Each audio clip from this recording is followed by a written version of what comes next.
Hello, everybody, and welcome to episode 56 of the F-Stops here. If you've been watching the last couple shows, you're probably shocked that I am not actually delayed, or hopefully not that badly delayed, considering my upload speeds has quadrupled since I last spoke with you. Anyway, so we have the standard gaggle of True. guests this week. Trio. Yeah, trio. Jamie and Zach join us from their respective areas of the nation. And me, which is kind of technically in the middle, but anyway. It is. So, yeah. So we're back. And it's been a crazy week or two. 4th of July, all those fun shenanigans. Who took firework photos? I did with my phone. I flew the Phantom up in them. Yeah, did you see the guy that flew a drone through him, which is very ambitious / probably oddly. Being that I'm a Phantom owner, I got like 500 people saying, "Oh my God, did you see this video? Oh my gosh, did you see the video?" I'm like, "Yes, I saw the video." Wait, what's a Phantom? Just kidding. I'm just kidding. Anyway, so Jamie, what have you been shooting? Fireworks. You know what I'm gonna do? I'll share. People? Got to get my share on. Hey, it's not people here. All right. So, yay, fireworks. Nice. So, this was actually using a feature that's on the OMD EM10. Got to get my Olympus plug in there. There's more features on that camera? Dude, it's a feature that I never even paid attention to until a friend of mine mentioned it.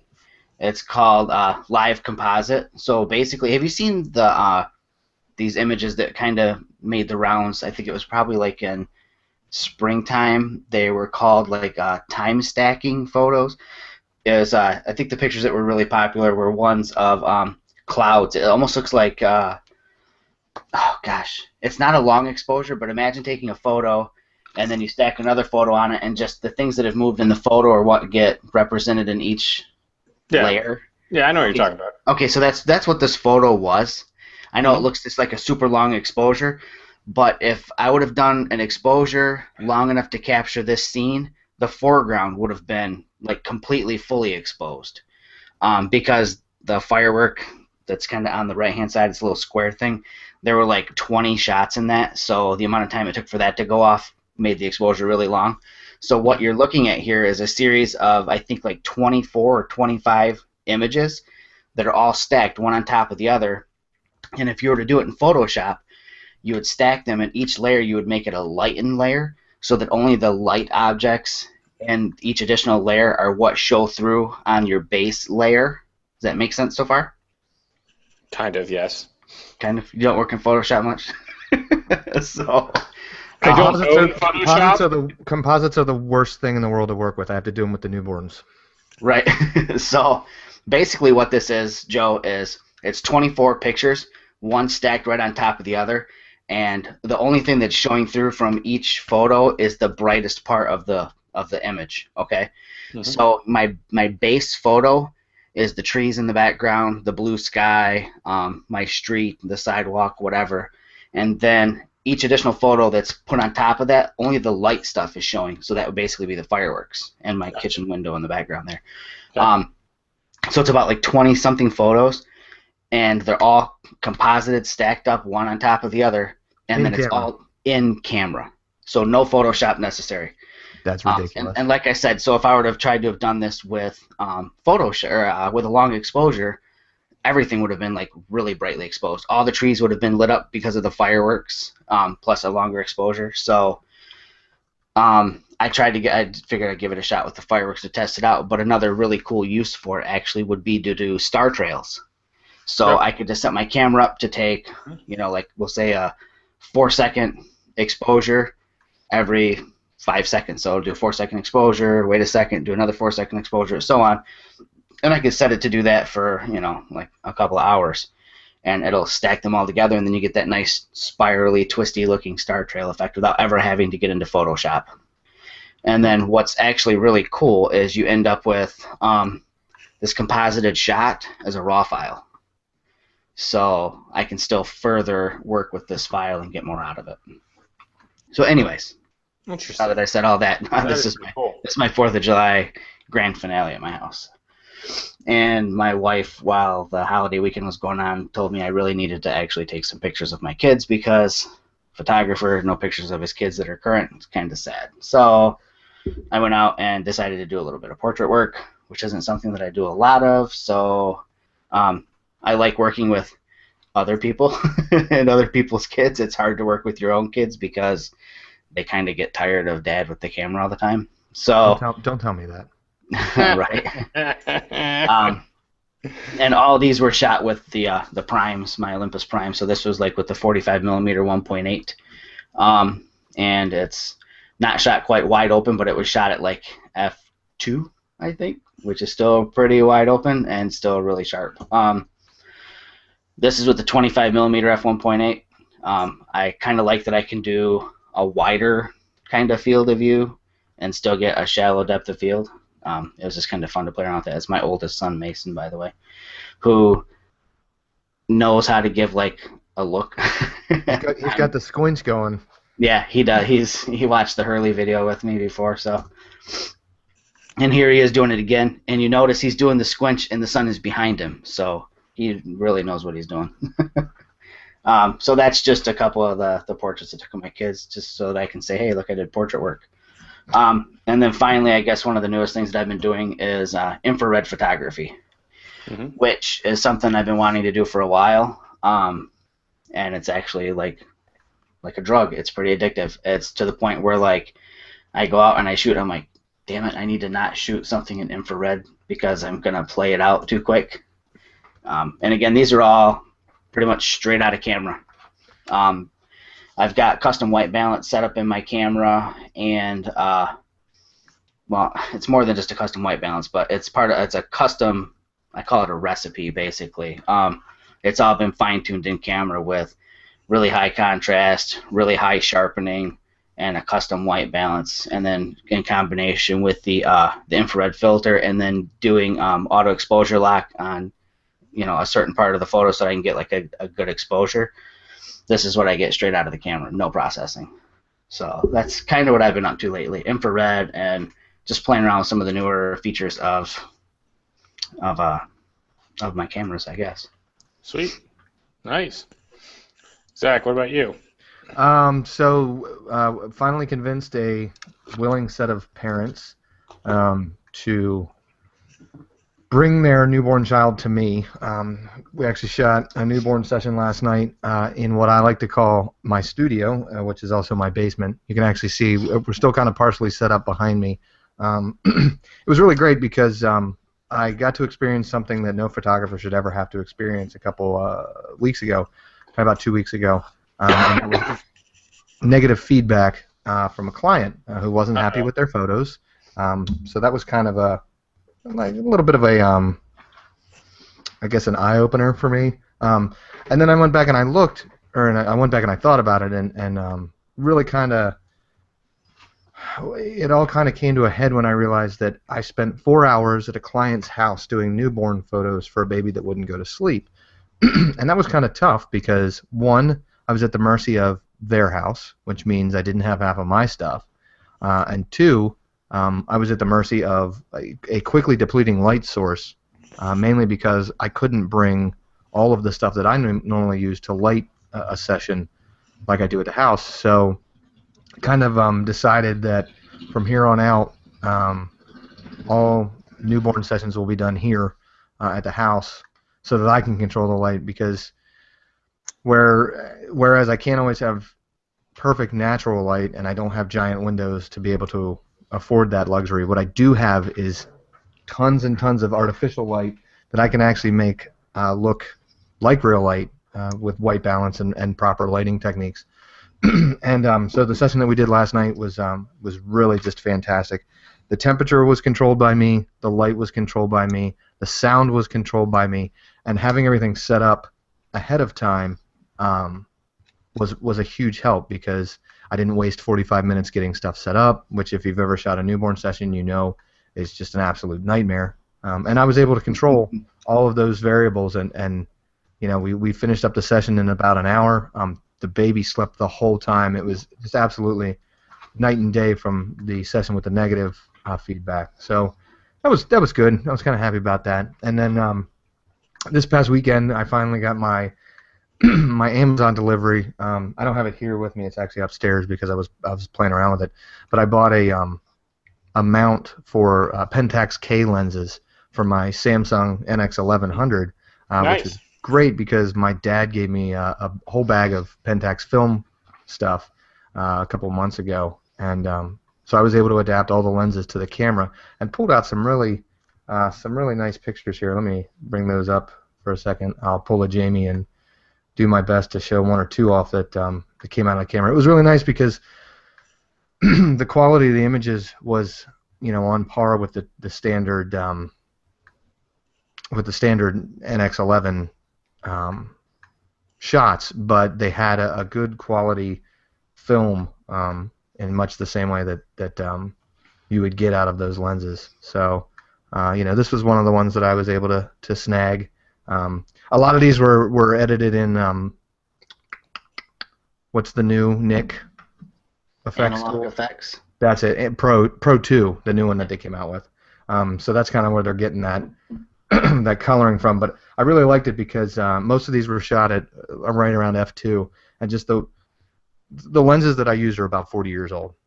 So they've really got some good quality mold and kind of dirt and grime to the lenses that kind of add that effect of, hey, look, it's film, but it's not film.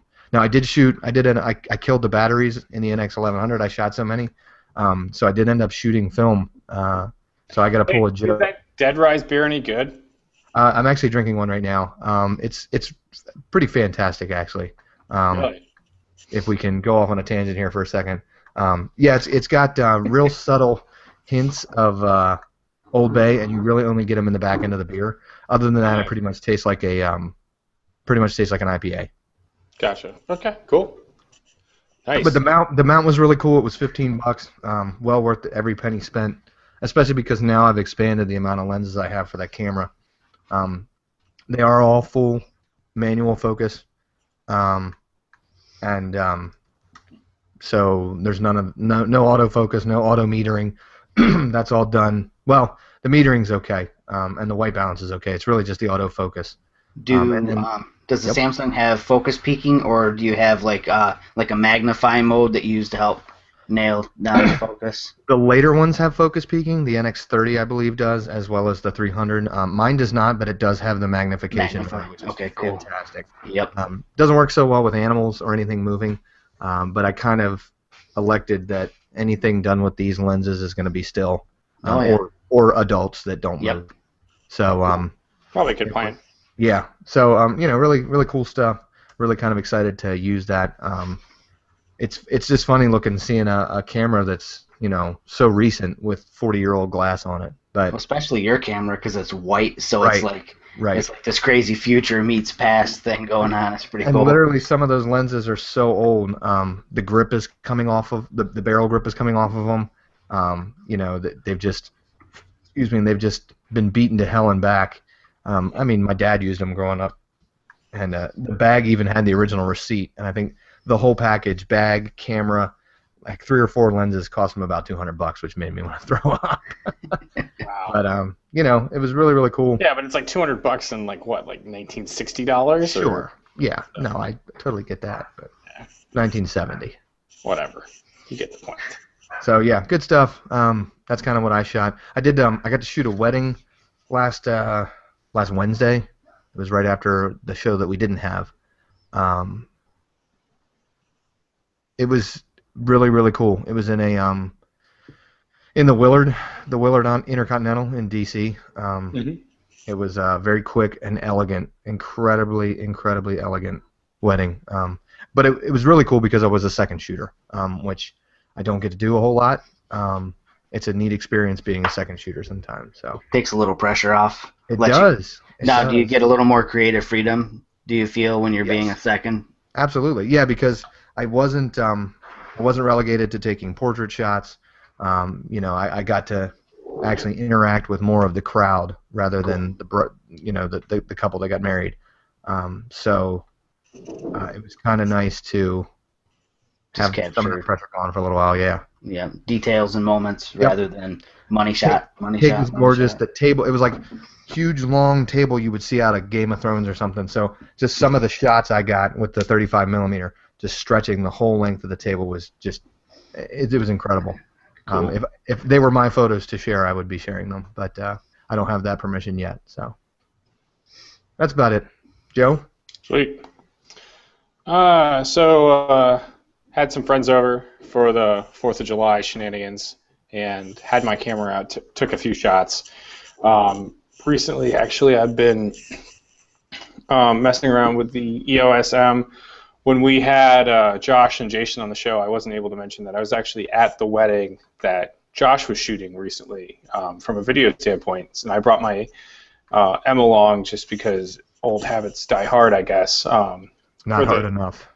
Yeah, for a couple parts of the ceremony because it was kind of a very unique outdoor ceremony that was kind of cool. Took a couple pictures, but it ended up being that I took a photosphere with my phone, which when it was stretched out and flattened was actually really, really cool.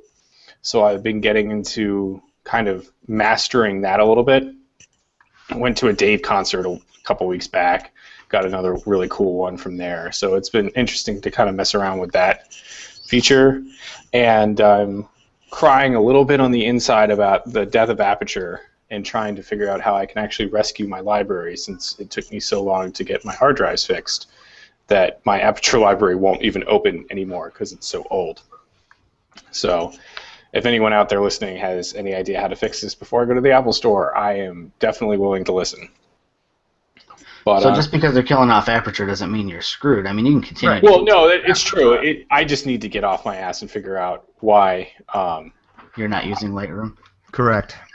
No, well, that's the funny thing is I am using a Lightroom, and I have been using Lightroom long enough that my Aperture library is so out of date the program can't really open it. If that makes sense. So it's like it's 2 versions back. Right. So I need to bring that up to current version. Because ironically enough, a thing I shot over a year ago, somebody actually just pinged me saying they want a couple of the photos, which I'm debating about actually charging them for them, even though I already technically got paid for them by the people that paid me to cover the event. But those are actually buried somewhere in that backup. So, got to pull that out at some point in time. But yeah, just been messing around and eventually we'll develop some film. Hey, so before you stop talking there for a minute, speak a little bit more about photospheres because it's not something that I do or am familiar with. Is this like an Android thing? So yes, it was popularized originally by Microsoft's PhotoSynth app. Yep, I remember that. Yeah, so if you remember that, so it used to be able to do where you could do basically a 360-degree panorama. And then you could also, at one point in time, make that into an entire sphere. So it would be kind of like a very good example is if you ever use Google Maps Street View, that's basically what a photosphere is. Is you just basically take a street view of wherever you're standing. But what Google will do if you do it within the stock camera app is it will actually not only do the photosphere and you can upload that, and if it's decent enough, you can actually share it on Google Maps with other people. Oh, cool. But it also will flatten it for you into like a 360-degree panorama in a nice little box. Oh, neat. And it's just something where once you start kind of thinking about exactly what subject you want to capture, because normally what it will do is anything that you start capturing in the middle, it will basically peel it back from that point and flatten it out to a flat plane. You can start getting some really cool perspective shots, or really a different way to kind of interact with the cool stuff. So actually, what I'll do while we're doing is I can actually share the photo that I was mentioning. Yeah, do that. That they were, because I showed it to the bride and groom because they're actually friends of ours, and they were just totally blown away by it. To a point where I think one of them actually joined Google Plus to look and share it, which blew my mind that you'd actually have somebody join a platform for something like that. But it's kind of tough to share, so you kind of have to do what you got to do. So I'll share my screen. I'll actually show you a couple of them right now. I'm not going to call this pulling a Jamie because that would be an insult to Jamie. No. But all right. So, this first one. Yeah. Why are you bothering me with stiff press? So here's oh my lord, stop it. Excellent. You guys, this is great. great quality. Mm-hmm. Yep. This is the photo like you can actually do in a typical Google map, and then here is it flattened out.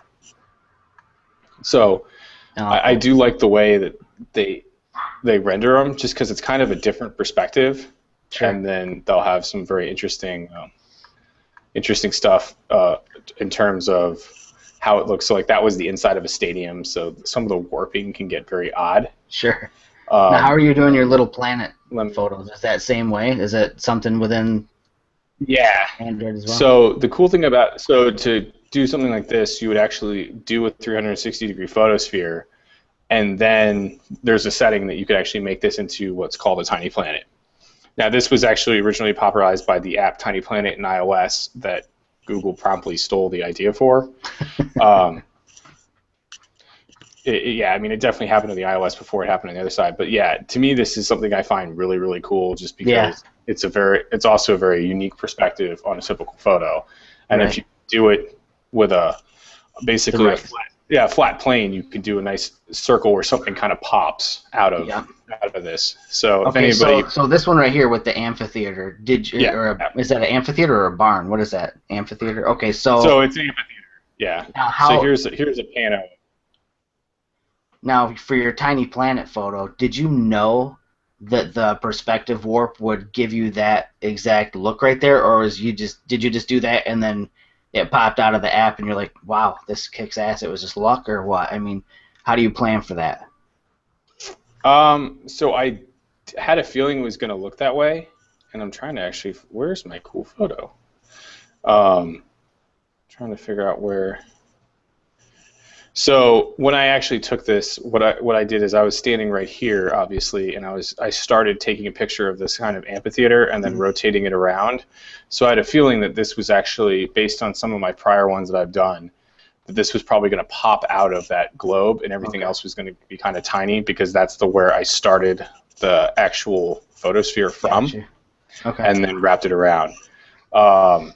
So you can. I mean, I guess I can probably go quickly back a little bit further to some ones I did while I was out in California still, where, God, the internet's killing me here, where I also had that kind of perspective shift messing around. But I can never find it. Really cool. It's something I've always wanted to try. And I mean, go for it. I was going to say I wanted to try it with my bigger cameras, but maybe it'd be kind of cool just to try it first, with my phone, and just kind of get a feel for it, figure out how the whole thing works, and then maybe upgrade it using raw files or something.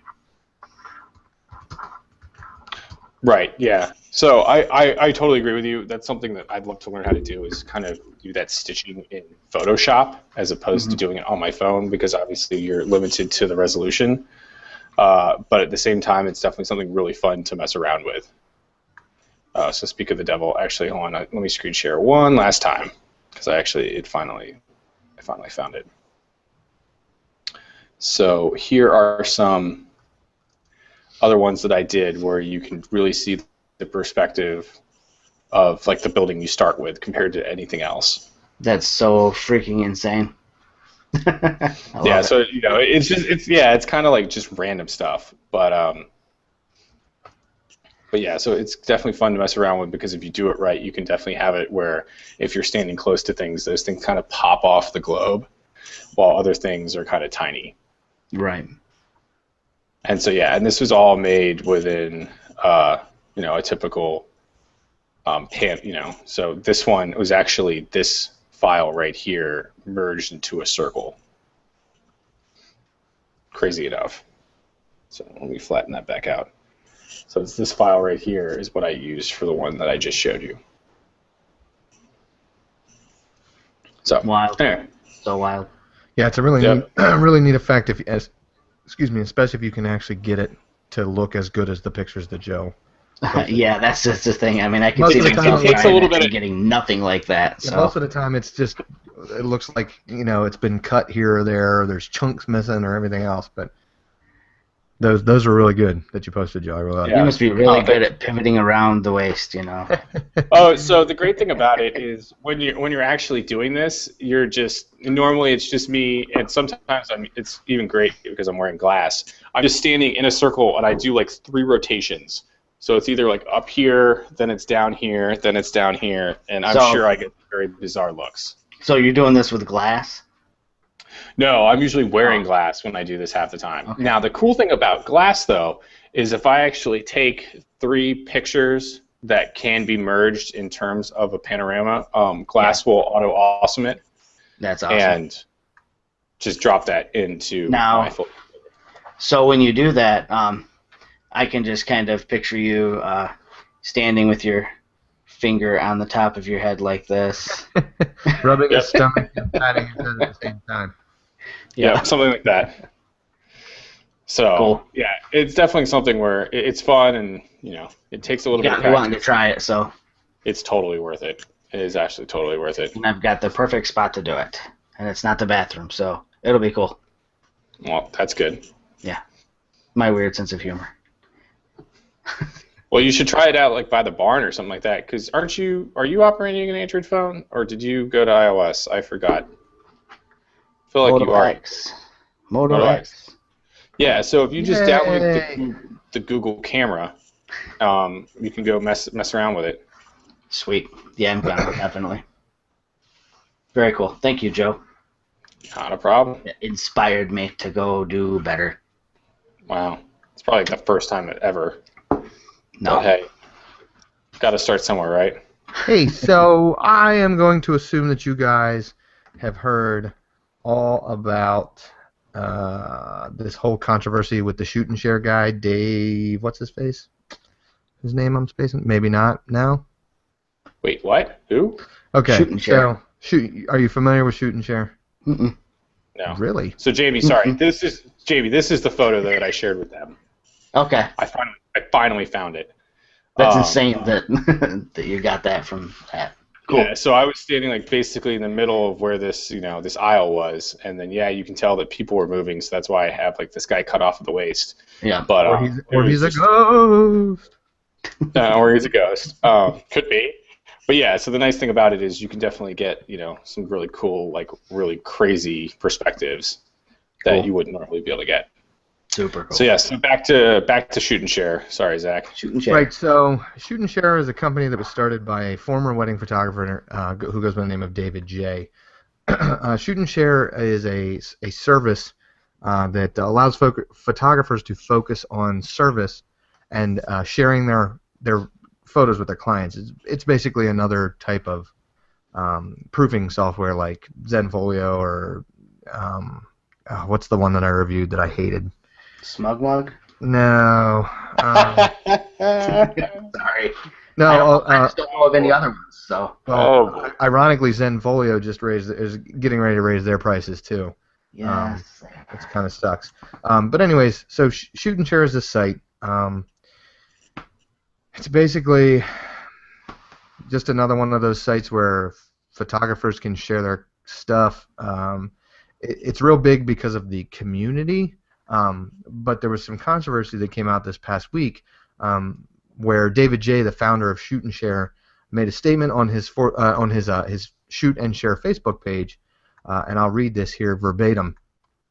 As Shoot and Share photographers, we believe in sharing the photos with our clients. We believe that we are shooting the photos for them. Yes, of course we love being artists and we love the photos we take, but we are doing it for other people, so our focus must be on serving them. So in light of July 4th, let's all celebrate freedom, and let's liberate our clients to enjoy the photos how they like. And this includes letting them make edits or put an Instagram photo on their filters. Yeah, I don't think I like the sounds of this guy. It pains me to see so many posts in this group talking about how photographers put in their contract that the client can't edit the photos. I'm getting married in 4 months, and I would never hire a photographer who put that in their contract. That's the old traditional way of doing things. The shoot and share way is much better. Free yourself up and free up your clients, and you'll both be happier, and the world will be a better place. Sharing is caring. Yeah, So this that guy's crazy.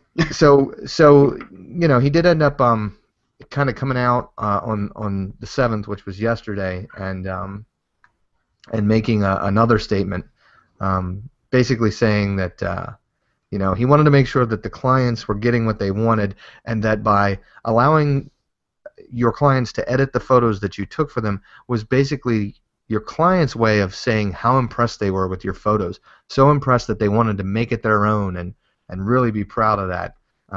It's definitely it's definitely created a little bit of controversy. It's been pretty interesting. I would love to get you guys' take on letting your clients edit your photos. I don't think so. So, it's something where, I guess, in essence, especially, there's nothing stopping them from doing it per se. Because you can edit a JPEG. That doesn't mean that you necessarily would want to most of the time, but you can. But you can stop them contractually. Yes. And a lot of people do. Yeah. Smart. You can stop them contractually if you find out about it. So I think it's interesting mainly from the viewpoint of if you're providing them with finished work, which you should be. You shouldn't be providing them with unedited photos. You should be providing them with edited photos of what you want to share. The shoot and burn. What? The shoot and burn method, you're saying? Yeah, exactly. Not the shoot and burn method. But if you're providing them with finished work that you've worked on, then theoretically they shouldn't need to edit them. Depends on your client. Right. It's true. And I've seen this myself where people will get their wedding photos, not of mine, not that I've seen. People will get their wedding photos and go, "Oh, I need to put this on Instagram." And I need a Hefe filter on it. Right. Sorry, screw that. Yeah. Well, it's personal preference. If that's what they want to do with it, that's what they want to do. No, but here's the problem with that is it's not just personal preference. It's, hey, who shot your wedding photos for you? Correct. Oh, Joe Sterne did. And then behind that person's back, they're like, holy shit, did you see those pictures? Terrible. Oh, my God. That's where the contract would come in handy. You're right. It's not going to do any good if you don't find out about it, but just by having it on paper and actually having them read it, they know they're probably a little less likely to go around and screw around with the picture. To be honest with you, I'm picky enough to where I would not want them cropping the picture. Right. It's a misrepresentation. Yes, indeed. I know we're not photojournalists, but still, we're artists, and we sell vision. Well, it's funny that you say that, Jamie, because so much of, especially, I don't know how you feel, but so much of my wedding style is photojournalistic. Sure. It's documentary style. That's kind of how I consider how I shoot an event, yeah. And if somebody's going to mess, I very specifically crop 9 times out of 10 because I think that makes the photo. I think that angle, that particular view, you're essentially messing with the very essence of the photo. Yeah, I agree completely. Yeah. So, Joe, what were you going to say? I don't know. I don't care that. It's something where if people want to ask me, I'll show them what I did. And if it's something where they come to me with a complaint, like what you were saying, they're like, nope, client edited that after the fact. This is what I gave them, would be my response. Zach, a great example would be the slightly along the same lines as the videographer at my wedding did a terrible job. An absolutely terrible job. I never saw the video.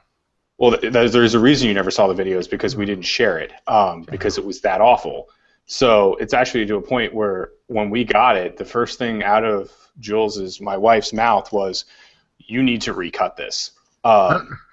Literally, that was the first thing she said. She's like, "You're not even going to want to watch it. You're going to want to just recut it." So, and it's something where when I do that, it was the footage was provided by somebody else if we decide to share it, which we still probably won't. but it's something where it's like we decided to recut this so when we show it to friends and family, it's not god awful and super long, because they basically did a record and burn for it, and it could use a lot of editing, quite a bit of editing. That's always kind of been my thing with just videography in general. We didn't have one in our wedding, mainly because I always thought that you're going to get a really great trailer out of it, but if you're going to hire somebody to do the whole thing, like film the whole thing, there's no possible way that they could ever cut that I think I would be happy with. But that's just me. Right. Yeah, and I mean, I would say that her favorite part of it, and I would agree too, would be we really just enjoyed the footage we got from the rabbi from Glass, because that was really some of the stuff we wanted to capture more than anything else. Yes, we have the entire ceremony, but the angle was terrible, so it's not really going to help us. But yeah. So that's my opinion. I mean, it's something where on the exact same hand, I know people that think the fact that I deliver 700 to 800 wedding photos is dumb, because who the hell wants 700 wedding photos? You can only see so many people dancing with beers in their hand. Yeah, and if you're gonna do an album, especially if you're providing like, hey, here's an album as part of my package, like they got to cut it down to what, like 100? Right. Yeah. Something like that. So I mean, I totally get, Jamie, I totally get where you're coming from an artistic standpoint. I 100% agree. But in this day and age, you can run around trying to hammer down anybody that messes with a photo that they have paid you for. But I don't know if it's necessarily as useful as trying to run around and get the people that have tried to steal your photo instead.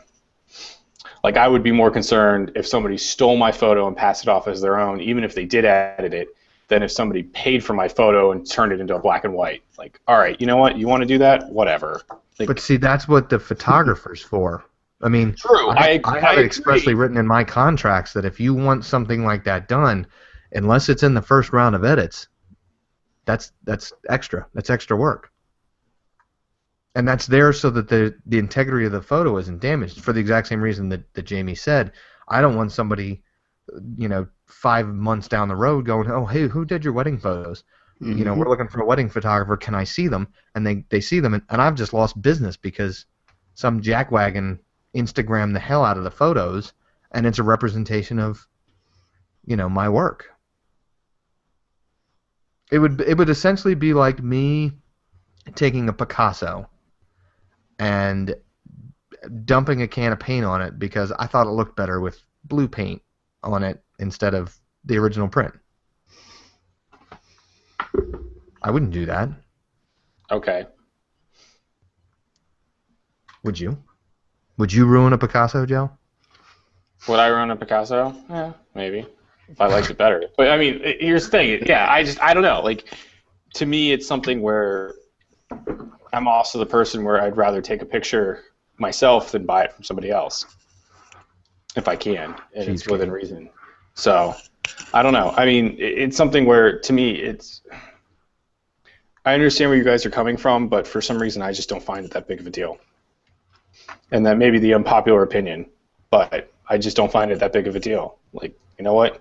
If you don't want to bother, if you don't want to bother me about something like that, then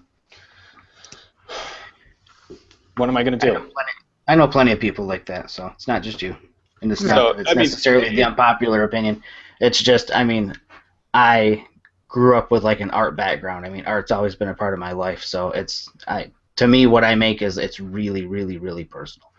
So that's why I get all jaded about. I'm not devaluing that whatsoever. To me, it's more of the time investment to go after people that do something like that. To me, it just doesn't seem worth my time. And maybe it is, to Zach's point. Like, if people keep sharing stuff, but to me, it's something where I don't know. I just feel like it's a game of whack-a-mole forever. That you don't really necessarily gain anything out of it by trying to capture the occasional person that might want to riff with one of your photos. For you, because you derive what percentage of your income from photography. Exactly. So for somebody who even makes like 10% of their income or 20%, to have somebody go out there and Instagram and Snapseed your photos to death, and then it kind of makes you look bad, then you're less likely to earn any further income potentially within that sphere of people. So that's kind of how I see it. That's, not only is it a personal jab against the art that I create, it also takes away from potential income. I think you hit your mic. You sound a little static. Don't change the subject. Is that better? No, it's not better. But no, I'm not trying to change the subject. He was just beginning to sound like Terminator. Maybe that was on purpose. But yeah, I don't know. Maybe I'm just overestimating your guys' thinking of it's going to lose you potentially future business. But who knows? Yeah, That's a lot of money. Potentially a lot of money. Potentially millions of dollars. Yeah. Millions. Oh my lord. All right. Anyway, so do we want to start talking about some of the things that have happened in the news the past couple weeks? Sure. Let's talk about the TSA. Power it up, I was going to talk fellas. about Jamie's article in bar lenses, but sure, we can talk about the TSA. Let's talk about that too. So why are we talking about the TSA again? Because if you're an international photographer or a photographer who travels internationally, you are now going to have to make sure all of your electronic devices power on before you get on the plane. Oh, so it's not just cell phones. So, yeah, that's I didn't hear that, so that's good to know. Yeah, that's according to all of the major photography sites. That is also something that that came through. I'm trying to remember where I saw that now. You do. That's I don't know. There's really not a whole lot to that story. It's just you are going to have to power them on. I'll be really surprised to see the degree, and I'm pretty sure most of it. Here we go. This is from Petapixel, or however the hell you pronounce it. TSA announced those flying to the U.S. from certain parts of the world may be asked to power on their electronics to make sure they're not hiding explosives. If the gadget doesn't turn on, you'll have to leave it behind and could be subject to additional screening. Thus far, the details of the new rule are somewhat vague. The announcement on the TSA website identifies some devices, including cell phones. No indication as to what the devices are or which airports it will take place. But I think it's one of those better safe than sorry. Just make sure you've got, you've got your batteries charged. What's really going to be interesting is when you get that TSA agent that's dumb as a box of rocks, which, most of them probably are, and you're shooting film, and they want to know why the camera doesn't power on. Oh God.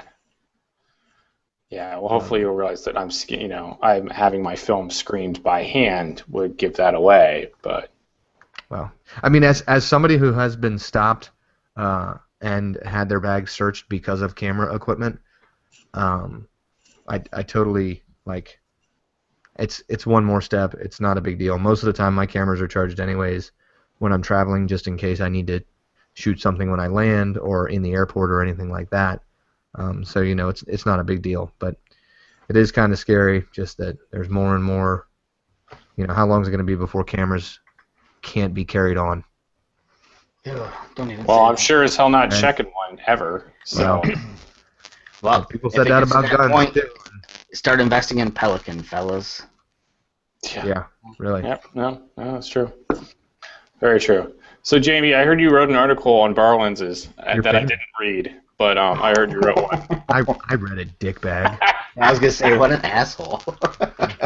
Yeah, I heard you wrote something That I didn't read pay it, dog. attention to. Yeah. Oh my God! Come on. The hell with you. Yeah. Jeez. No, it was just a little write-up on urbexing. It's something I wanted to write about ever since my Detroit trip. So, yeah, that's it. You didn't miss anything, Joe. Nothing. Well, I talk to you on a weekly basis, so you're telling me that you barely. wrote something on a blog? Oh, shut up! You're telling me you wrote something on a blog that I haven't actually heard about beforehand? Because if that's the case, then I'm insulted. No, yeah, it was pretty much just kind of like a layman's guide to the process of urbexing, just really generalized stuff, how to go about finding places to do it, what equipment to bring, just stuff like that, It just kind of went through the basics of it, for people that are kind of interested in doing it. So it was cool. I love the shoe picture. Thanks. Okay, it is a good article. I'll give you that.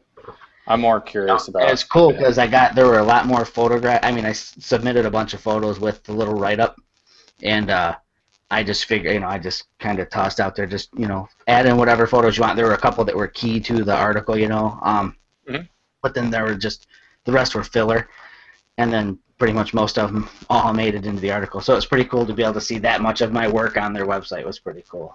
So that is pretty cool. Yeah, they're very, very good about when they take a photographer's article to post on the blog. Very good about including as much of their work as possible, just so. Yeah, they're awesome. They're definitely a cool group of people to work with. So very excited to have been able to do that. Yeah. And that's Nice. that. I'm hoping to write some more for them in the future. It's fun, a lot of fun. I like to write. Sweet.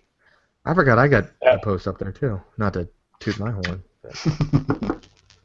So I guess I'm just the asshole that doesn't have a post on the Bar Lenses. Well, maybe if you blog more often. Yeah, I know. I probably do need to blog more often, to be totally honest. So. Yeah, there we go. There's an idea. Get to that right after you develop the film. Right. Damn. Yep. I'm basically becoming the foxographer of the group, while not really intending to be so. I think what it is though is I think you're just amassing things to do in retirement. So you're not going to just get bored in retirement. Yeah. Here's the thing about photography is I plan to do it for the next 30 or 40 years. So I know that there's episode 4,000 of the F Stops Here podcast. Joe finally got his film developed from 2014. Yeah, and actually it'd probably look pretty freaking cool. But it'd probably be worthless by then. Are you keeping it? Are you at least keeping it cool? Of course, I'm keeping it cool. I stopped a couple of rolls I did leave in a car on a hot day just because I wanted to see what happens. So it's all about the experimentation, man. But yeah, so Jamie, is that something you learned in college, Joe? Oh man. Yes, I wow, so we got dirty real fast. But, no, anyways, yeah, sorry. I'm just a jerk. No, it's okay. One beer and I'm an idiot. It's just something where I do want to shoot more. It's been tough to juggle with my new career. And I guess it's definitely frustrating at times, but at the same time, I always know it's there, and it's something I can do. And now that I've moved and I've settled down a little bit, I can finally spend some more time to do stuff. So, honestly, I kind of feel your pain because I haven't, for fun, shot with a DSLR in a good amount of time, and I'm lucky that I've got things like the GoPro and the Samsung camera to really kind of spur on that creativity a little bit to be able to shoot for fun. Otherwise, I don't know that I'd do it because, work photography kind of really sucks it out of you. I mean, it's work. Right. Yeah. I mean, you shoot a wedding, and 4 weeks later, you've worked on the photos. If you're a 9-to-5er like I am, you spend 3 out of every 5 days working on the photos. When you get home from your 8 to 9 hour day at work, you got to make dinner. You got a wife who's pregnant. All that kind of crap. And it is, Jamie. You're right. It's work. So. Sometimes it's nice to look at it this way. When you get them developed, you're going to go, oh, I forgot I took a picture of that. Well, to me, it's just like a real-life time hop, which may get a lot of people sneering. But, yeah. No, you're right. I mean, it really is. I've got a roll of film that I haven't, I shot 6 months ago. I got no idea what's on it. So I think this is actually be kind of a cool idea for us to promote, because I think we've been talking about things to kind of challenge our audience with. If you got a spare 4 gig card around, go take it out for a weekend, go take a bunch of photos, go put it someplace that you won't necessarily forget it's there, and set a calendar invite for 6 months from now to go dig it out from wherever it is and develop them. That's kind of a cool idea. I think you'll be probably surprised about what it looks like, because especially if you're taking a lot of pictures, like somebody that's new to photography, your style is going to evolve in that short period of time. Oh my God, yeah. I mean, if you look back at some of the stuff you shot last year, I'm pretty sure it's. Dude, I go back and I look at page 1 on Flickr because I've been with them since like 2006 or something. It's the worst. And it's like, oh my God, what was I doing? It's embarrassingly bad, almost, right? Like that's why all those photos are private now. Yeah, it's just something you're like, oh my god, I took something like that? That looks terrible. I have this killer photo of these leaves, and the dewdrops are done in selective color. Yep. Oh, nice. Yeah, so I talk smack about that, and yet I've got one in my past. I mean, The Samsung camera actually has a selective color mode. You pick the color that you wanted to expose. You know, and I honestly would use that every once in a while. As much as I knock that, I would. Did. Let me bring it up because I don't have them like. Oh, fantastic! We get sharing. Yeah, they haven't been processed yet, so they'll be the raw photos out of Lightroom. But let me bring up Lightroom here and just keep talking. Now we're just gonna sit here and not say nothing. That's fine. You can do that. I can't see you guys. I've just got a giant baby on my screen now. Wah, wah, wah. But actually, the baby didn't cry at all. It was great. So, Jamie, speaking of editing, or Zach, maybe you put this in here, the new Creative Cloud update, which is something, excuse me, I cannot speak to because Creative Cloud does not like my machine currently. Okay. Correct. So, what do you want to know? There's a new update. It got updated. It did. It got updated. Oh, wait, hold on. So what does that it got updated. For the average layperson? It's really kind of the biggest update is that the price stuck, but this is old news. This is like 4 weeks old. I don't even know why we're talking about it. I didn't put it on the frickin' show notes. Don't look at me. I didn't put it on there. I did. All right. I did when we did the show 3 weeks ago. While you're still looking for this, so Jamie, drones have been banned from national parks.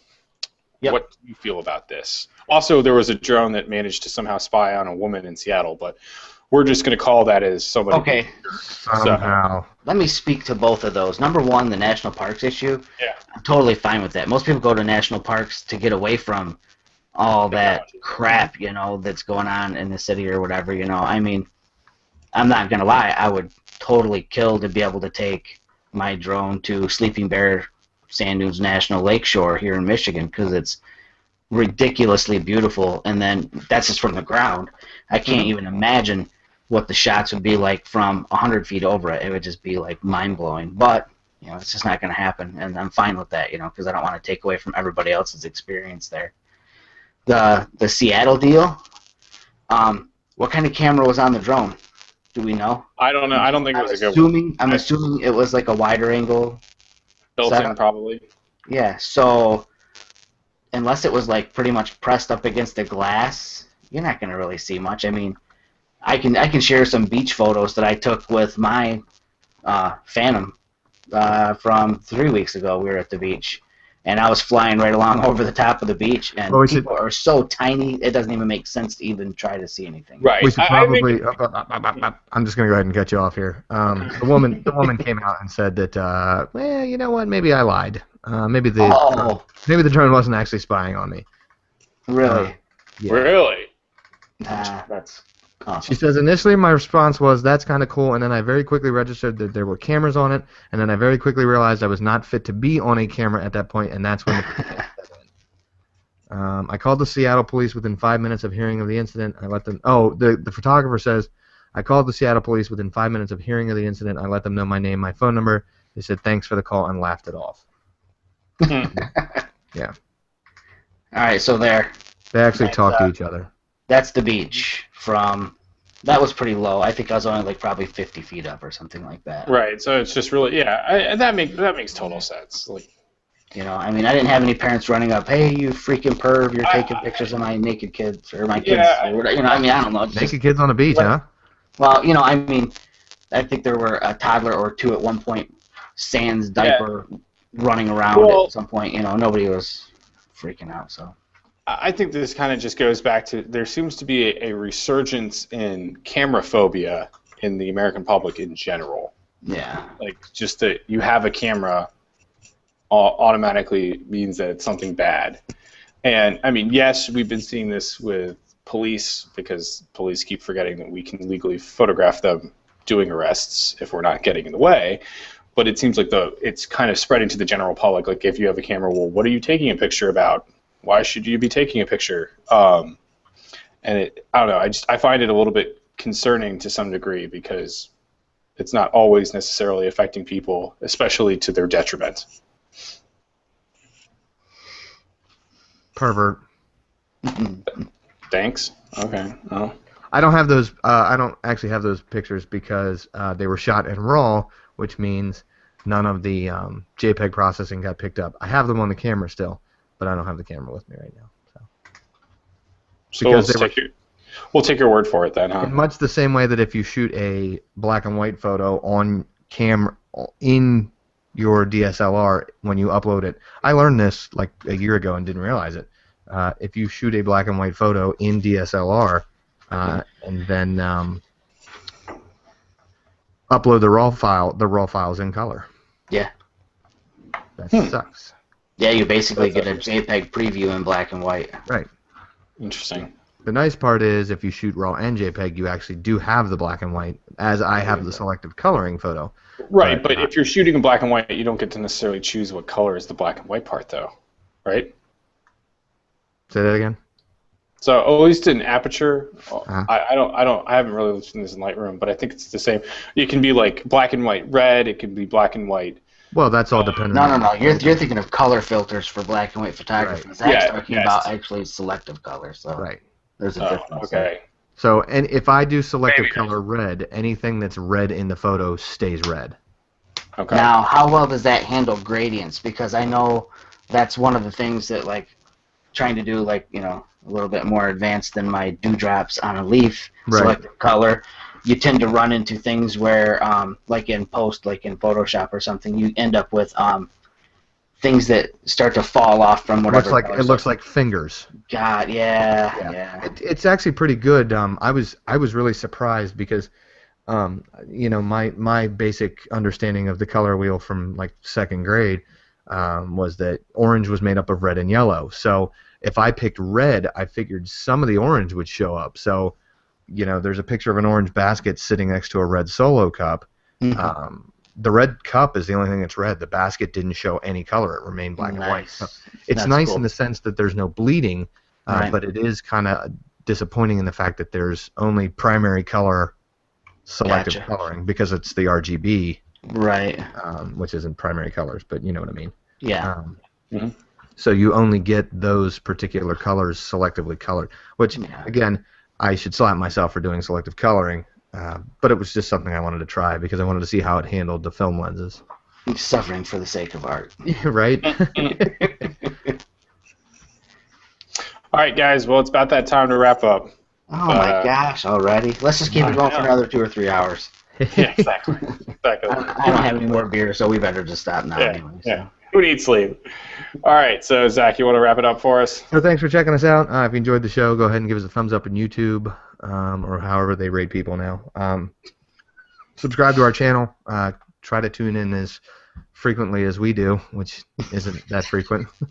Come see us once a month. Yeah, come see us once a month. Hopefully we'll get back on a regular schedule here soon. I think the 8 o'clock seems to really work because it gives the rest of us a little bit of time in the evening to decompress a tad. So thanks again for watching. Hopefully we'll try to get a couple guests on in the next couple weeks and get you some interesting topics. Or we'll just sit here and bullshit for another hour. Or bore you to death, whatever. Yeah. So Jamie and Joe, thanks for coming on. This has been episode 56 of the F Stops Here podcast.